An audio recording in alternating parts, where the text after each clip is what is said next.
Coucou à tous, aujourd'hui je vous retrouve pour une petite vidéo sur l'allaitement. Donc je sais qu'il y en a beaucoup qui attendent cette vidéo. J'espère que je répondrai à toutes vos questions. Si jamais, je le dis d'avance et je pense que je le répéterai à la fin de la vidéo, si vous avez d'autres questions sur l'allaitement, même si je suis pas une pro dans ça, je le répète, c'est juste par rapport à moi, comment j'ai allaité ma puce, pourquoi j'ai fait telle chose, pourquoi j'ai arrêté, pourquoi j'ai allaité, etc. etc. Et comment j'ai fait pour la sevrer. Donc voilà, je vais essayer de vous dire un petit peu toutes ces choses-là.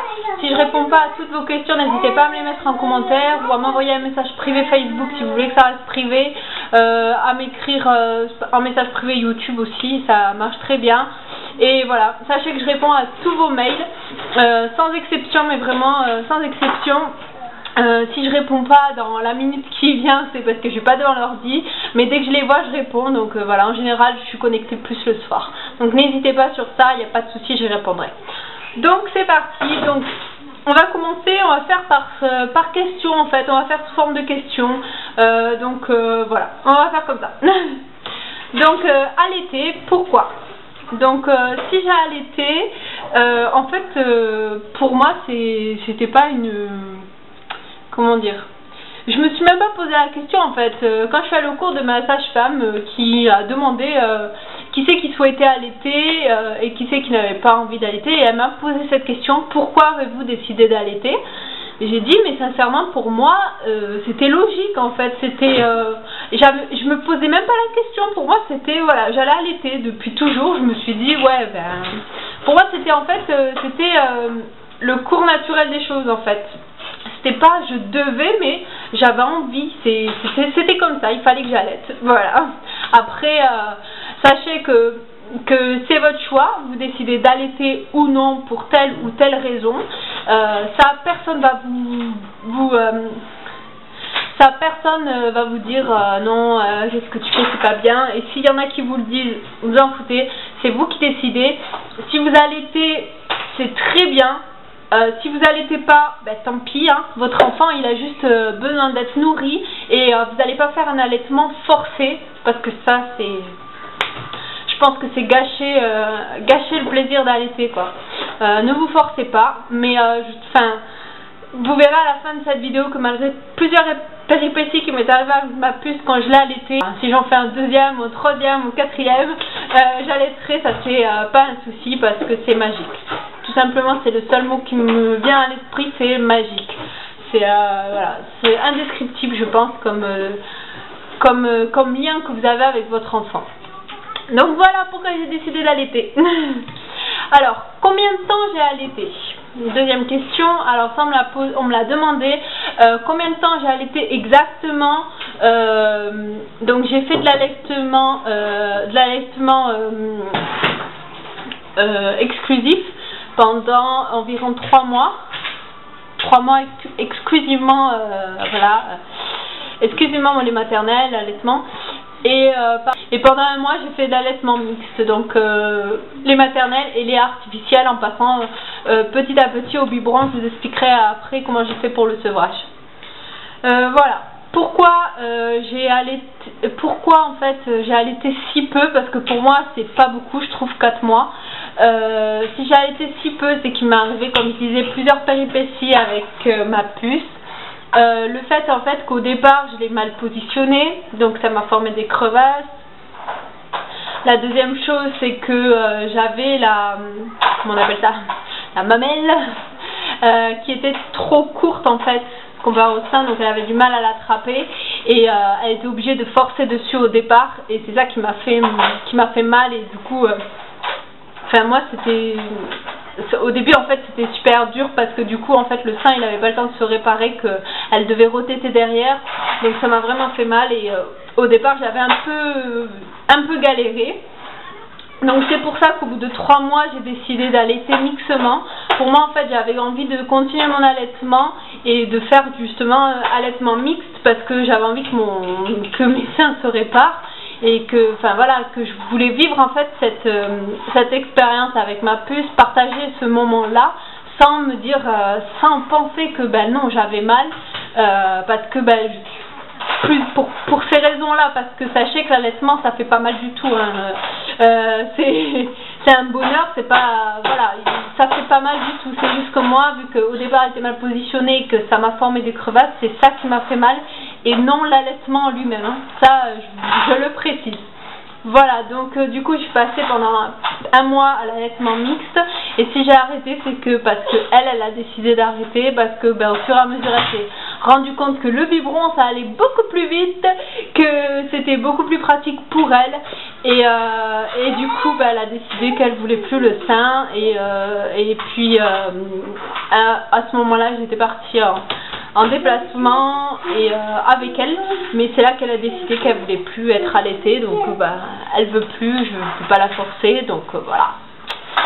C'est un peu dur d'en parler parce que malgré tout j'aurais aimé continuer l'allaitement, mais si elle ne veut pas je ne peux pas la forcer, et si j'ai dû passer à l'allaitement mixte c'est que je n'avais pas le choix, et voilà quoi. C'était un peu compliqué pour moi en fait, voilà. Donc comment ça se passe concrètement l'allaitement? Donc au départ en fait ça va commencer en fait l'allaitement entre guillemets, ça va commencer pendant la grossesse. Vers la fin vous allez commencer à sentir que ça se prépare, que vous ayez décidé ou non d'allaiter, hein, ça se prépare. Et voilà, c'est le cours naturel des choses, hein, c'est obligé que ça se prépare. Ensuite votre bébé va naître, tout va bien se passer, tout ça, et là on va vous faire la première tétée. Donc la première tétée c'est juste pour que votre enfant, c'est un moment de partage en fait. La première tétée c'est pas une vraie tétée entre guillemets, c'est un moment de partage, c'est le fait que bébé a besoin, on le voit, il a un besoin de succion dès qu'il naît, vous voyez il est tout le temps comme ça.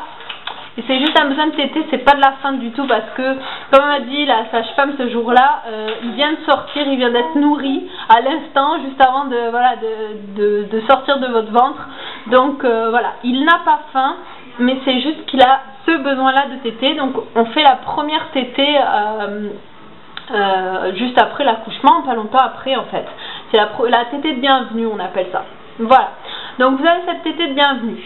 Ensuite, les premiers jours, en fait, ça ne sera pas du lait, ça sera du colostrum. Le colostrum, ça contient énormément de tout ce qui est anticorps et tout ça. Et ça protège très bien votre enfant. Donc, il va téter parce que ça va pas ça va pas le caler en fait. C'est du colostrum, c'est pas du lait, ça va pas le caler. Donc il va téter plusieurs fois, vous allez voir, vous allez vous réveiller je ne sais combien de fois à la maternité, mais c'est pas grave parce que justement ça va vous préparer pour l'allaitement ensuite, enfin l'allaitement avec le lait maternel quoi. Ensuite, parce que justement en fait le fait que votre enfant va téter, ça va provoquer les montées de lait qui vont être ensuite. Donc si vous voulez, le fait au début du colostrum, votre corps il va se dire ah ouais, il a tété tant de fois, donc je dois préparer autant de montées de lait. Donc je vous dis pas que les 3 premiers jours qui suivent votre départ de la maternité entre guillemets, si vous passez un séjour normal, si vous passez un séjour normal, voilà, donc juste après les montées de colostrum, c'est là que vous avez les montées de lait, et je vous assure que ça fait un mal de chien. Ça je ne peux pas vous le cacher, les montées de lait c'est juste horrible. Vous avez qu'une envie, c'est que votre enfant il tète pour pouvoir enlever tout le lait que vous avez à l'intérieur. Mais voilà, il faut passer par là, et le fait que votre enfant va téter, là ça va commencer à se réguler, et votre corps il va comprendre que par exemple votre enfant a besoin de 8 tétés par jour, hein, je dis une bêtise, je ne sais pas, ça dépend des enfants, mais par exemple il a besoin de 8 tétés, votre corps il va commencer à comprendre qu'il n'y a eu que 8 tétés, donc ça va se réguler, il y aura 8 tétés qui, enfin il va faire en sorte que vous ayez 8 montées de lait entre guillemets quoi. Je sais pas si je suis claire. Voilà. Mon conseil pour savoir comment bien se positionner et tout, prenez vraiment, faites pas comme moi je l'ai fait qu'une seule fois et ça m'a pas suffi. Je pense que j'aurais dû aller à plusieurs autres cours. C'était pas un cours avec la sage-femme, c'est un cours avec une conseillère en allaitement, et ça je le recommande vivement parce que moi je suis allée qu'une fois, ça m'a énormément servi, mais pas assez. Malheureusement j'aurais dû y retourner encore parce que du coup je l'ai mal positionné, etc. comme je vous ai dit. Donc il y a plusieurs positions, la position normale, hein. Vous avez la position dite du ballon de rugby, vous pouvez également vous allonger et mettre votre bébé sur le côté en fait. Enfin, vous avez plusieurs positions, testez-les, voyez laquelle est la mieux pour vous, laquelle vous vous sentez le plus à l'aise, laquelle votre bébé est le plus à l'aise aussi, et puis ça va venir tout seul ensuite, vous verrez. Moi sincèrement quand ça a commencé à se réguler après c'était parti, c'est que c'était vraiment en fait les premiers temps où j'ai merdé, désolée du mot mais c'est ça, j'ai merdé complètement et c'est ça qui a fait louper mon allaitement ensuite en fait, voilà. Ensuite, donc l'allaitement va bien se passer, que vous l'allaitez 1 mois, 2 mois, 3 mois, 4 mois, 6 mois, 1 an, 2 ans, peu importe, c'est vous qui décidez, ça c'est pas un souci. Le sevrage maintenant, parce qu'il faudra bien un jour ou l'autre le sevrer, hein, ce petit. Donc peu importe le temps que vous avez allaité, le sevrage il va se faire petit à petit. Surtout, ne faites pas d'un coup. Ça sert à rien. Alors moi, ma fille, quand j'ai commencé le sevrage, elle était à 5 tétés par jour, il me semble. Ouais, elle était à 5 tétés par jour. Et du coup, en fait, ma sage-femme m'avait expliqué que une semaine, toutes les semaines, on enlevait une tétée. Voilà. Après, elle m'avait dit surtout de le faire sur plusieurs jours aussi, sinon, en fait, de faire 2 jours j'enlève une tétée, le 3e jour j'enlève une autre tétée, etc. Mais moi je trouvais que ça faisait trop rapidement, donc j'ai fait une semaine à peu près à chaque fois. Enfin, des fois un peu moins, ça dépendait. Voilà. Donc, moi je dis, faites petit à petit et vous enlevez une tétée par une tétée. Parce que sinon, votre corps, ça va mal se gérer en fait, les montées de lait ensuite ça va être trop compliqué, donc il faut vraiment pour que votre corps il comprenne que ben, là il y a une tétée en moins mais qu'il mette en marche les autres, il faut enlever une tétée par tétée jusqu'à que ben, vous vouliez plus allaiter. Vous pouvez allaiter mixement pendant X temps tant que votre enfant il le souhaite, hein, si ça vous permet juste de faire de l'allaitement mixte. Si vous souhaitez faire ça, vous pouvez également. Vous pouvez décider d'allaiter mixement, par exemple, vous enlevez une tétée, vous attendez une semaine, vous enlevez une autre tétée, et là vous allaitez mixement, ou alors vous décidez d'enlever qu'une tétée, vous décidez d'enlever 2 tétées. Si vous reprenez le travail, vous pouvez garder, sachez que, voilà, si vous reprenez le travail, sachez que ça ne doit pas vous empêcher d'allaiter. Vous pouvez allaiter matin et soir par exemple, ou que le soir ou que le matin, selon ce que vous décidez. Deuxième étape, on passe au biberon, de préférence avec une personne autre que vous. Donc si vous avez votre mari, parfait. Si vous avez votre mère, parfait aussi, votre belle-mère. Donnez le premier biberon par quelqu'un d'autre. Ne restez surtout pas dans la même pièce parce que votre enfant il le sent à des milliers de kilomètres entre guillemets, hein, c'est un peu, voilà, on dirait une Marseillaise quand je dis ça, mais voilà, il le sent à des kilomètres à la ronde, votre lait, et ça va mal se passer si vous restez dans les coins, ça je peux vous l'assurer. Essayez d'aller dans une autre pièce, sortez, allez faire des courses, ça va vous faire du bien, ça va vous aérer l'esprit, vous n'allez pas y penser. Votre mari prend le relais, ou votre mère, comme je vous ai dit, votre belle-mère, une personne de confiance qui donne le premier biberon à votre enfant. Deuxième chose, le premier biberon. Ne forcez pas votre enfant. Proposez-lui. Reproposez-lui une 3e fois par exemple, 1 ou 2 fois même. Mais ne le forcez pas. Il va commencer, juste le fait, il faut qu'il s'habitue à la tétine. C'est un peu dur, c'est compliqué. S'il a une tétine, ça va être un peu plus facile. Mais sinon, ça va être un peu plus compliqué. Et il faudra faire petit à petit. Donc, proposez-lui une tétine. Essayez-en plusieurs, des tétines. Moi, je vous recommande celle de chez MAM, M-A-M, ou de chez NUK, N-U-K.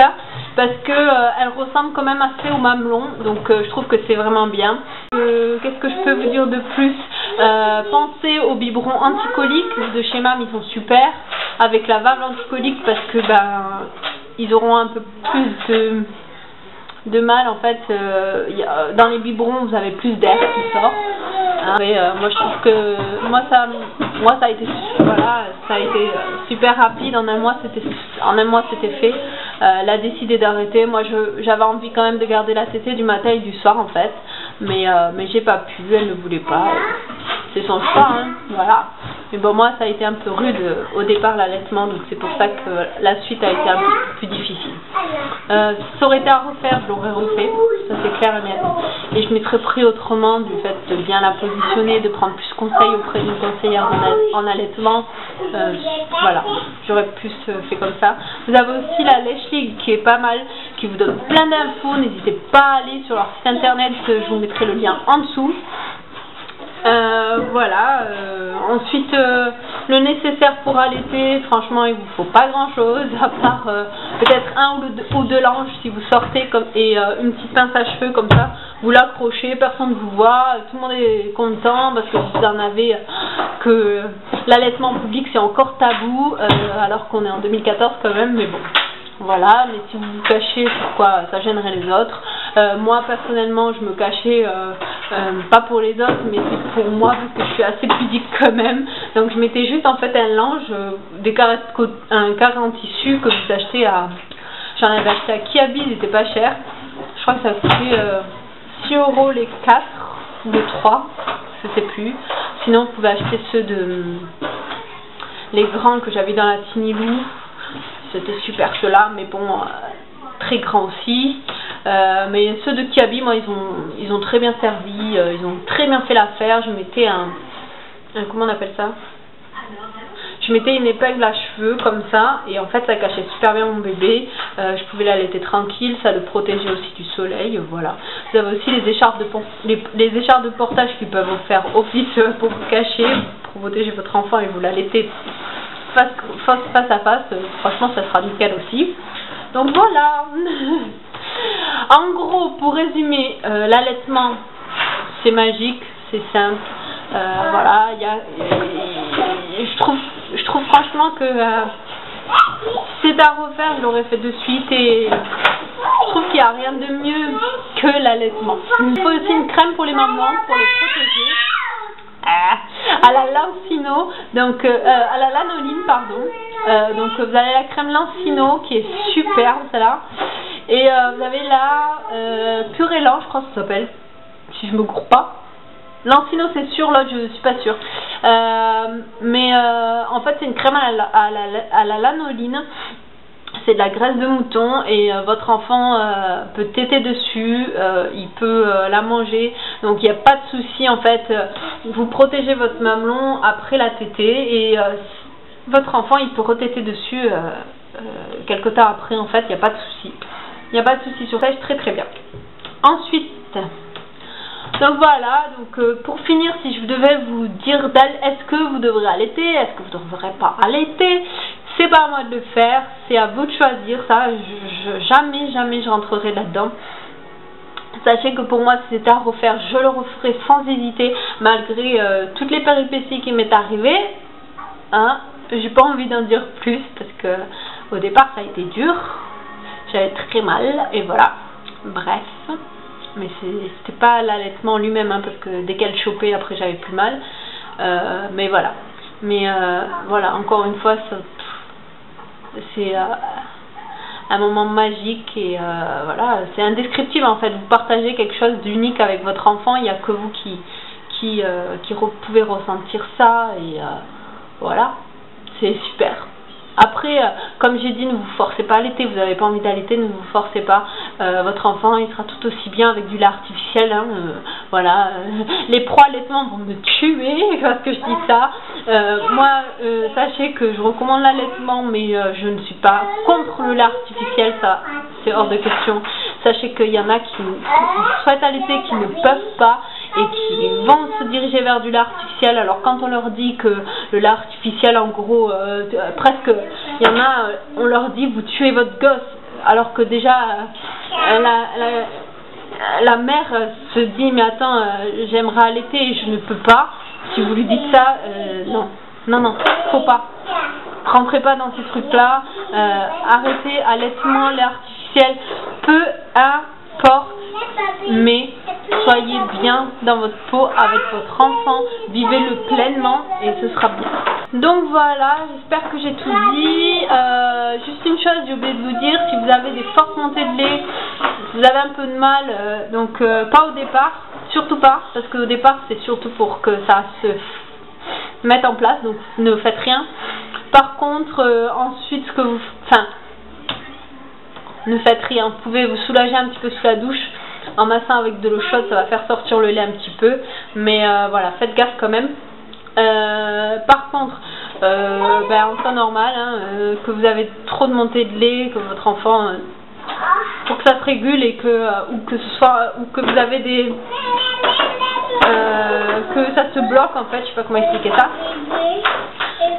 Si ça se bloque, que le lait est bloqué, je sais plus exactement le terme, vous pouvez soit tirer votre lait un petit peu pour soulager, soit aller sous la douche et masser avec des petits gestes comme ça, tout en rond, avec de l'eau chaude pour que le lait sorte.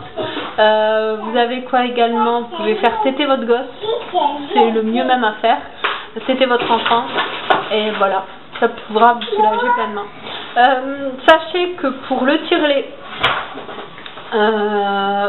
moi je trouve que c'est galère quand même, mais des fois c'est bien pratique si on veut aller au travail ou quoi. Sachez que vous n'avez pas besoin de l'acheter, vous faites prescrire le tire-lait par votre sage-femme et vous allez le louer en pharmacie. Voilà, ça sera le mieux et ça sera gratuit pour vous au moins. Voilà, donc si vous avez d'autres questions, n'hésitez pas à me mettre en commentaire et puis vivez pleinement votre allaitement et votre grossesse. Ciao!